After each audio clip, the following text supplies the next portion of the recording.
La hernia diafragmática en el tórax, ya entramos un poquito más abajo, es una patología que, como os he explicado antes, tiene un inicio variable, puede no verse en el primer trimestre, pero tenemos marcadores que nos pueden ayudar, como son frecuentemente la translucencia nucal está aumentada y hay también frecuentemente una desviación del ángulo del eje cardíaco, o sea que cuando veamos una translucencia nucal o una desviación del eje del ángulo cardíaco deberemos fijarnos o despistar esta patología.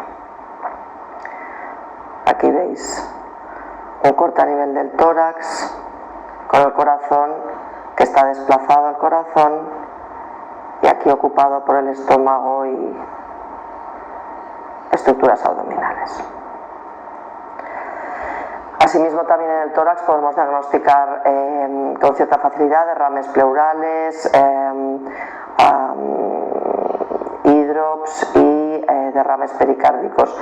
El derrame pericárdico se diferencia del derrame pleural en que los pulmones en el derrame pericárdico están rechazados totalmente hacia atrás, ocupando el derrame la parte anterior del tórax, a diferencia de los derrames pleurales que en los pulmones están aleteando como en alas de murciélago dentro del líquido. El corazón a nivel de primer trimestre tiene una tasa de detección baja, entre el 20 y el 40%, pero tenemos la suerte de contar con múltiples marcadores que nos pueden ayudar a intentar despistar una cardiopatía, como son la translucencia nucal por encima del percentil 99, el ductus venoso reverso, la existencia de una regurgitación tricuspidea y últimamente se ha propuesto el estudio del eje cardíaco respecto al tórax. Si nos encontramos cualquiera de estos marcadores, solicitaremos una ecocardiografía precoz y esto puede hacer que la tasa de detección nos aumente al 80%.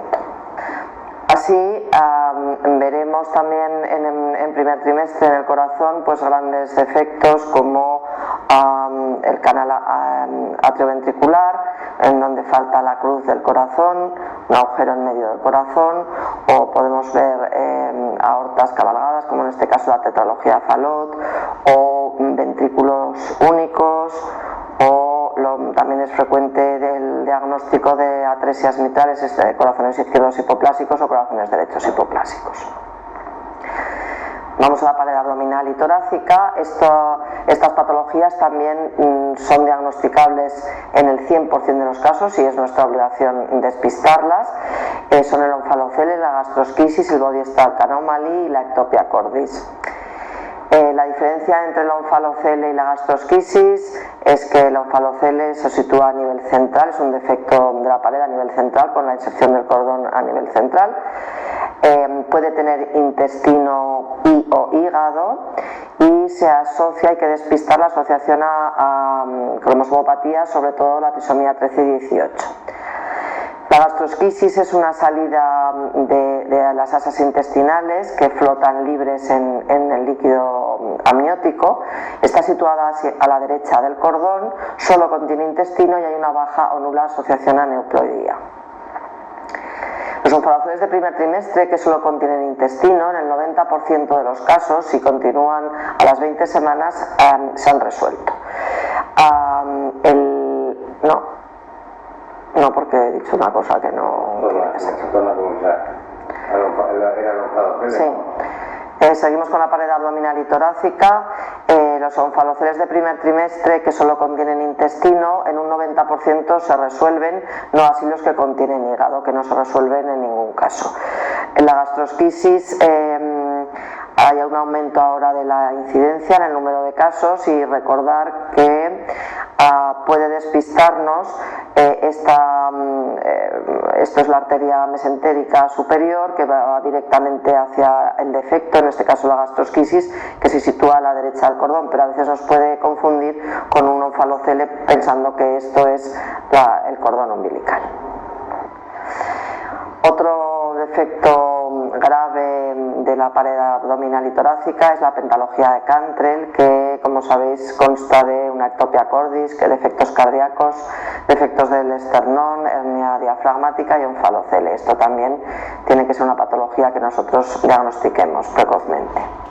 Body Stock Anomaly es una anomalía que se da en una proporción de 1 en 7500. Es un gran defecto de la pared abdominal con una herniación del abdomen hacia el celoma extraamniótico, y el cordón es rudimentario ausente. También se acompaña de efectos esqueléticos de extremidades y craneofaciales y es una anomalía letal. Seguimos en el abdomen. Los quistes abdominales son raros a las 11-14 semanas. El 80% de ellos se resuelven, pero pueden asociarse a veces en alguna pequeña proporción a anomalías anorrectales. Este es el caso de un quiste abdominal diagnosticado a la semana 14. En el tercer trimestre pues aparecía en las mismas proporciones. Continuamos hacia el sistema urinario. La megavejiga es una anomalía también detectable en el 100% de los casos. Se define la megavejiga en primer trimestre como una vejiga que tiene un diámetro longitudinal mayor de 7 milímetros. Y la diferencia con los quistes abdominales lo haremos utilizando el Doppler color, ya que, como sabéis, las arterias umbilicales bordean la vejiga. En este caso es una arteria umbilical única, y esto nos dará la diferencia entre lo que esta masa, este quiste, que es una megavejiga, o diferenciarlo de un quiste abdominal.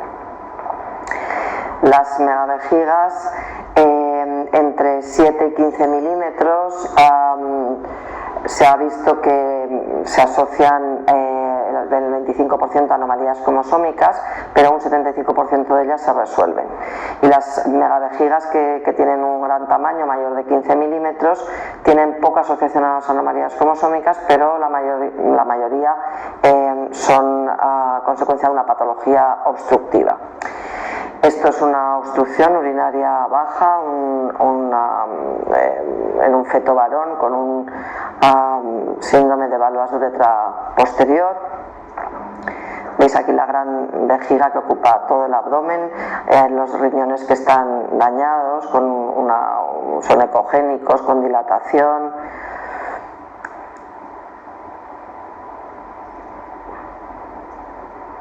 Y es una patología que siempre muy aparatosa y que tendremos que diagnosticar en el primer trimestre.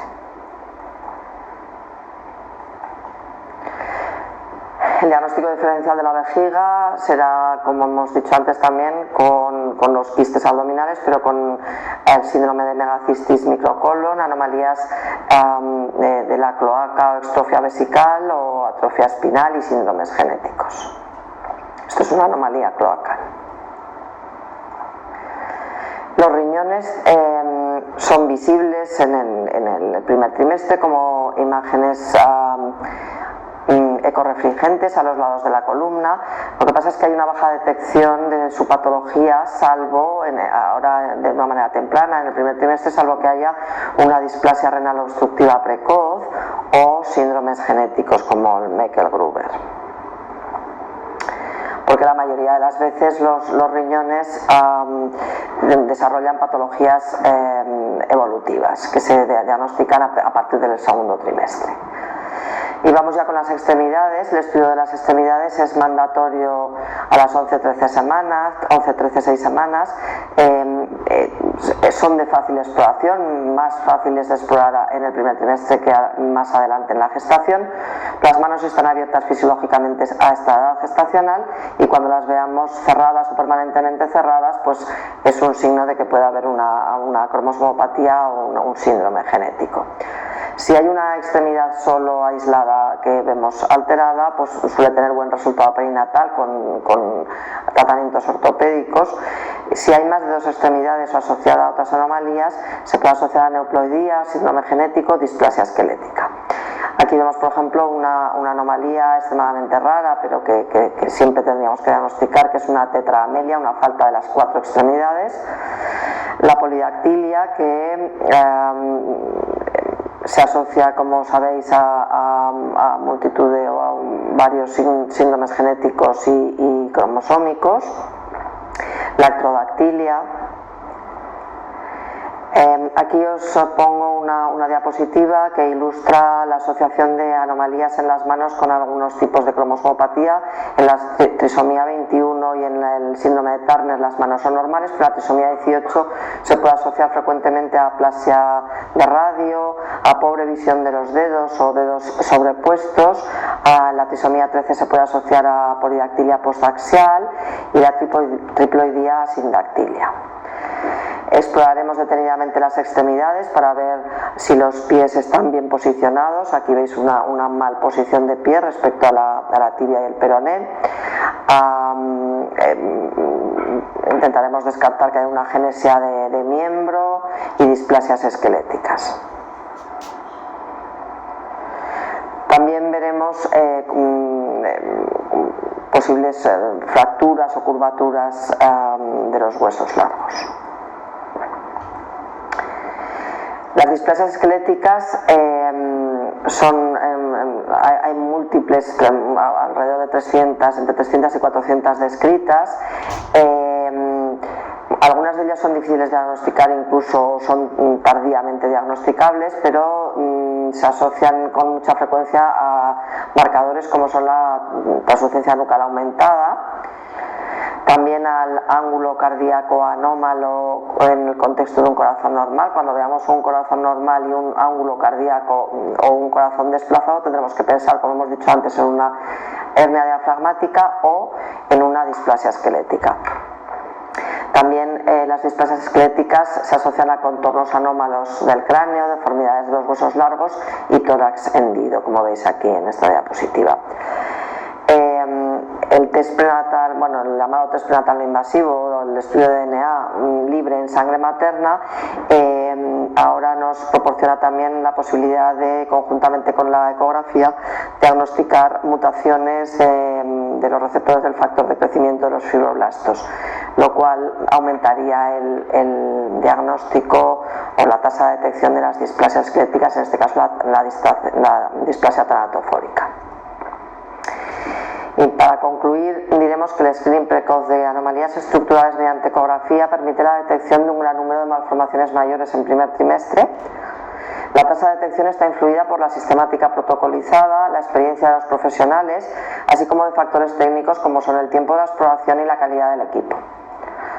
Hay anomalías que deberemos detectar siempre y otras que por su aparición tardía sean imposibles de diagnosticar a las 11, 13, 6 semanas. El reto está en mejorar la tasa de detección de las anomalías potencialmente detectables mediante un diagnóstico directo o con la búsqueda de marcadores. Una proporción no despreciable de anomalías detectadas a esta edad gestacional regresan espontáneamente, por tanto debemos ser cautos en los diagnósticos y valorar la evolución.